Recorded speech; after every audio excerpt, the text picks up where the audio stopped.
श्री स्वामी समर्थ.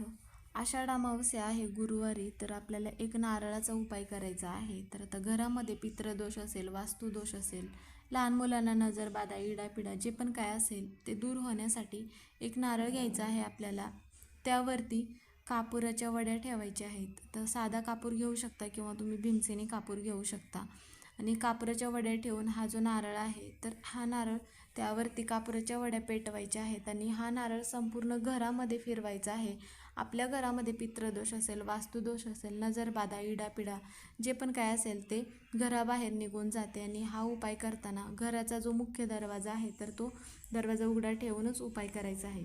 तर हा उपाय संध्याकाळी 6च्या नंतर हा उपाय करायचा आहे. हा कापूर जाळल्यानंतर घराबाहेर हा नारळ घेऊन जायचा आहे आणि तो नारळ एखाद्या वाहत्या पाण्यामध्ये तुम्ही टाकू शकता किंवा मग एखाद्या ठिकाणी खड्डा करून त्यामध्ये हा नारळ ठेवू शकता. तर हा उपाय केल्यामुळे आपल्या ह्या ज्या समस्या आहेत तर त्या दूर होतात.